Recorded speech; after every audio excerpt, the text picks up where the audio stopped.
story that begins in a circus more than 25 years ago. And it's a true story of a young man with a grand ambition that someday he was going to have a show of his own. The biggest and the best of its kind.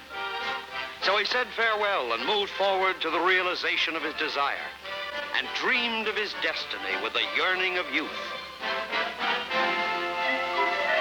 And a quarter of a century later, a veteran of the show world, his dream is a reality. Fascinated by a carnival, the average citizen has no conception of the factor that makes this one of the greatest forms of outdoor entertainment.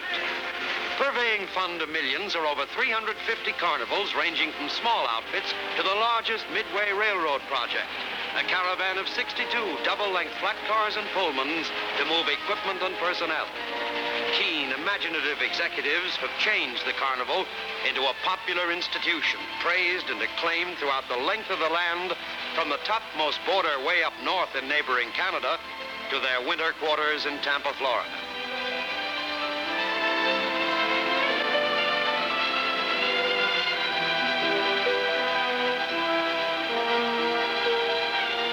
Living comfortably aboard the train en route from one stand to another during carnival season, these carny people are neither strange nor gypsies. Their children enjoy a normal family relationship, and when they're old enough, attend as good a school as any other child.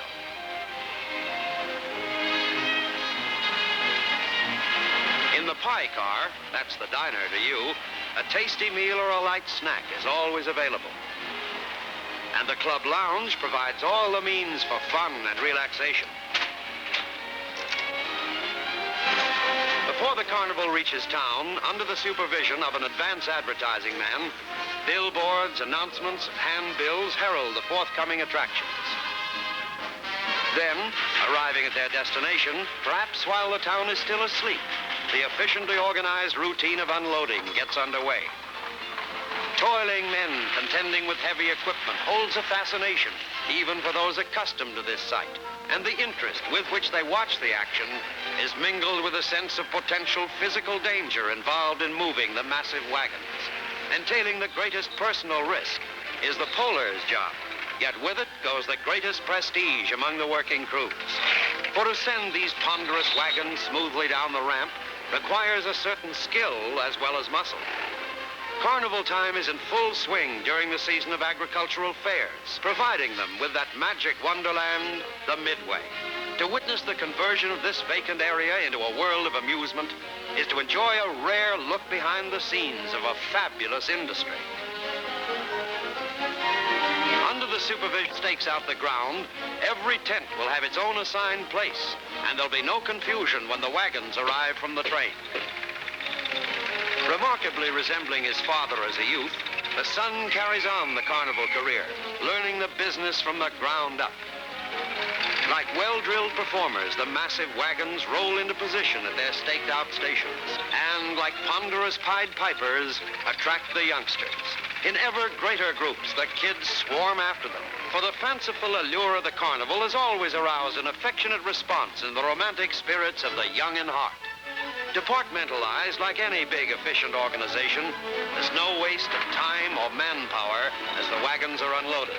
Ingeniously designed for reassembly, the carnival equipment and devices that constitute this gigantic jigsaw puzzle energetically come together. But in all things that toiling men may do, there's no job more sought after by boys than this. As the king and crown prince of the carnival coordinate the diversified activity of assembly, the project takes root and grows up, and steel towers take shape to stand like fabled giants before the enchanted eyes. Thus, monuments to mirth find form and substance against the heavens, and bulky flaps describe a massive arc, as monstrous girders trace colossal patterns in geometric designs whose equation is the Ferris wheel.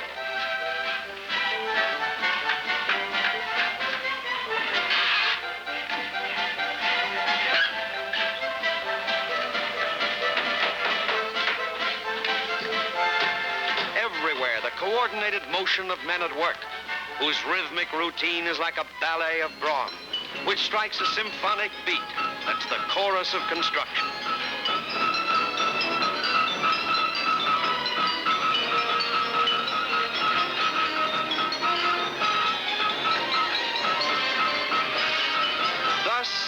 under one's very eyes, the once empty lot is transformed. The widely diversified assemblage of rides, shows, tents, and concessions blossoming forth on the ground plan that will combine them all into that maze of amusements, the Midway. But if one phase is completed, there yet remains much to be done.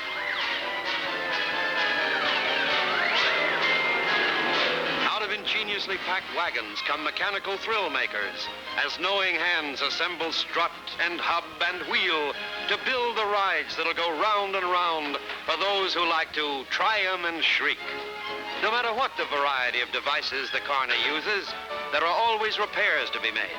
Prepared to cope with every contingency, they have their own carpenter shop and woodworking equipment, their own smithy for ironwork, even expert welding if necessary. Thus, from skilled craftsmen to talented artisans, complete units function behind the scene. Such is the highly integrated detail that provides an amazing revelation of what goes on in preparation for the pleasure of the public. Preparation that includes not only the setting itself, but the various performers as well. So the acts are rehearsed and new routines perfected while the stage itself is being assembled. For the Carnival and its personalities recognize that in addition to gadgets and rides, good acts contribute a large part to the success of the bigger shows.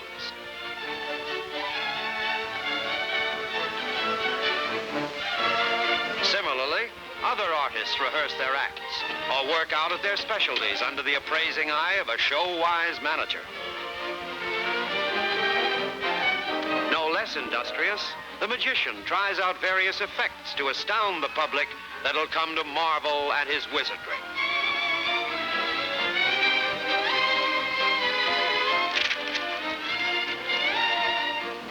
And the bearded lady, who in private life is very happily married to the alligator man, shows her husband the new costume she's designing. Wherever they may be, the Carnival has its very own letter carrier to deliver the mail. Meanwhile, the preparations and rehearsals continue unabated. Alluring shows that will draw the public require enterprising showmanship and perfect performances.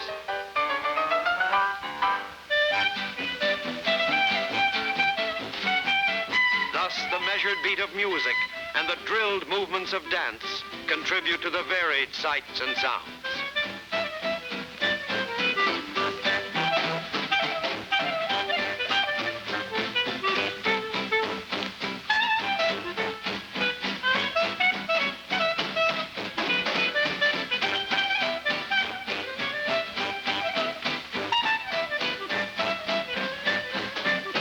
Even as they polish up their routines, so too are the final touches put on everything else. Paint and steam cleaning to impart gloss and glitter. Getting ready for the public, the Carnival washes its face and puts on its best front for the company that's coming. While everything that meets the eye receives a careful going over, the very ground itself undergoes as fastidious a grooming.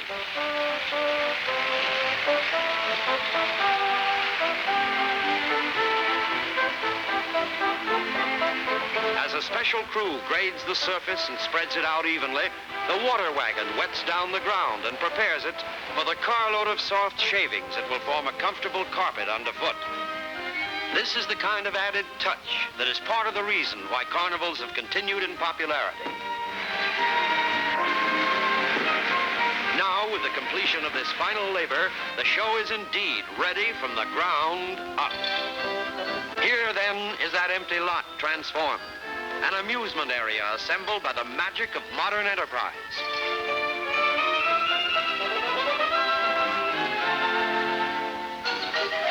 And here's the public. Here's Mother and Dad and Sis and Junior. Here are city dwellers and farm folks who come every week for 40 weeks each year to enjoy the fun that only a carnival provides. Nothing has ever topped the towering Ferris wheel among carny rides, for a fine view of the countryside and a pleasantly giddy feeling.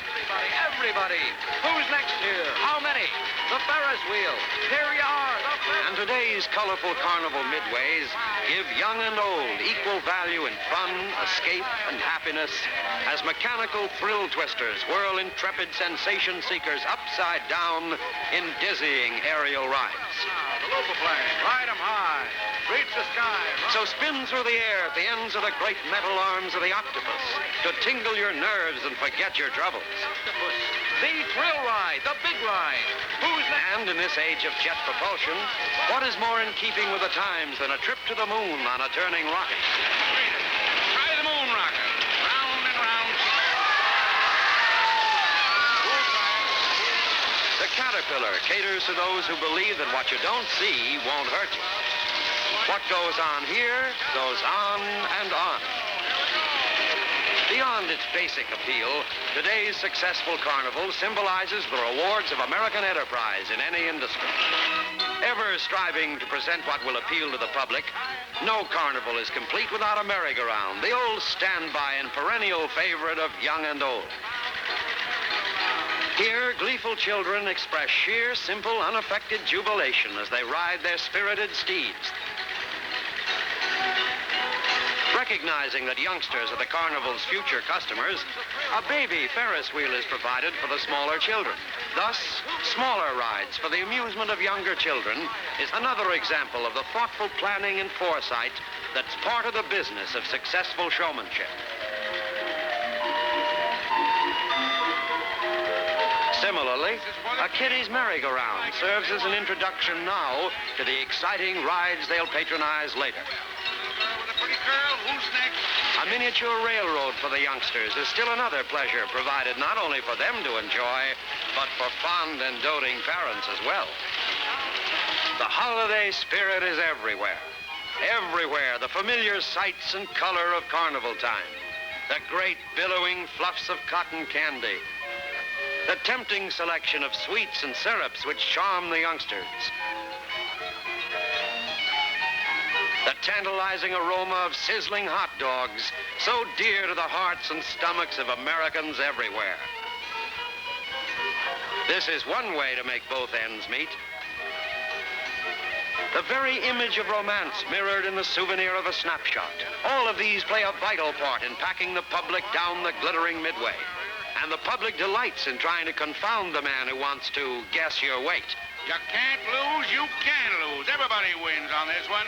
Guess your weight, I'll tell you straight. The clicking thrill of a spinning lucky number wheel revolving its way to a prize augments the feel of excitement everywhere, highlighted by the chanted ballyhoo of the talkers. Talkers, not barkers, if you know your Carney's language. Miserable, take a workout in the fun house. You'll come out happy, happy, happy. A favorite that attracts the crowds inside and outside is the fun house. The boys on the outside, and the girls emerging from the inside. But of all the things to see, among the most thrilling are the motorcycle daredevils. They're outdoor stunts, but a slight indication of the death-defying feats to be performed inside the motordrome. Here, defying gravity, they roar around the sheer sides of the drome and tempt the fates with their feats of skill and courage.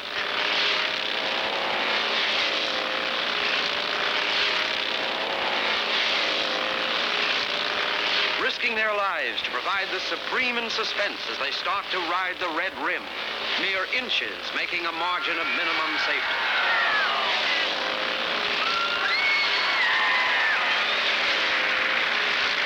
In front of every tent, crowds contemplate the attractions. And star performers beguile the prospective customers with their accomplishments. Ain't he sophisticated, though? Watching his antics, you begin to wonder who's making a monkey out of who. Perhaps the answer is in the old saying, he who laughs last ought to know. And anyone who was young once ought to know what these furtive fellows are up to. So let's sneak in with them and see the trained animals do their stuff.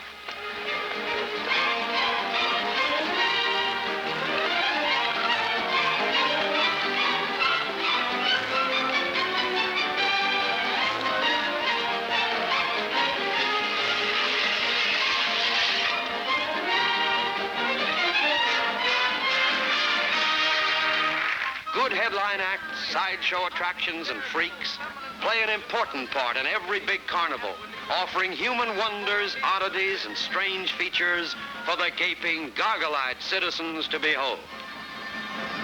But perhaps the greatest lure for the adult trade is the girly-girly show.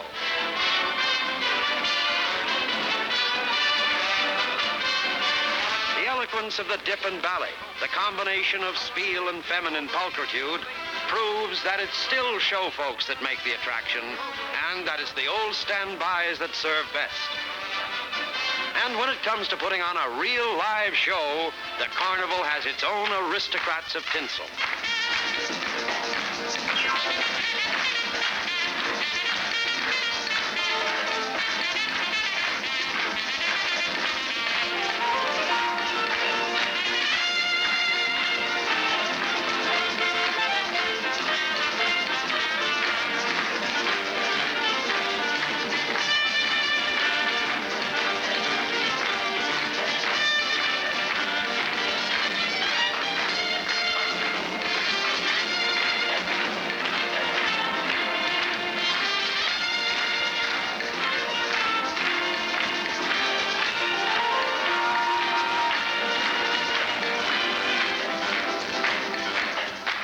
Augmenting the daytime glamour, batteries of searchlights throw brilliant beams of 50 million candle power to transform the carnival into a flashing fairyland. As the giant Ferris wheels blaze in the night sky, the entire carnival turns into a spectacular montage of neon, noise, and music.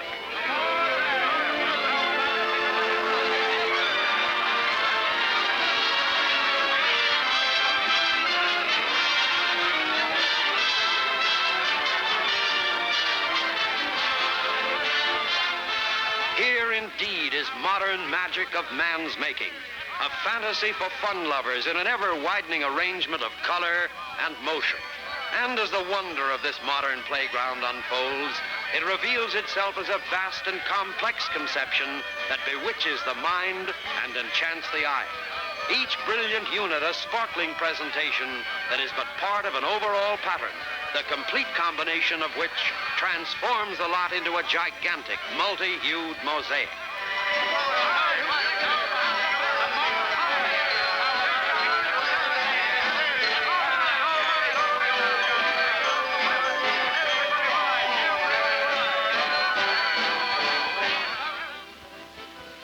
Small wonder that the carnival is acceptable to the largest cities and most exacting fairs. And managers, such as Mr. Maurice Jenks of the Topeka Free State Fair and Mr. Raymond Lee of the Minnesota State Fair, recognize its merits. This, then, is the story of a dream that came true. It's the story of a unique form of show business, the traveling carnival, and its personalities. And it's the story of American initiative that creates its own opportunities for success.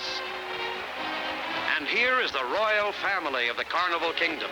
3 generations of the amusement aristocracy, the monarch of the Midway, his son, the crown prince of the carnival, and his grandson, who obviously is the king of them all.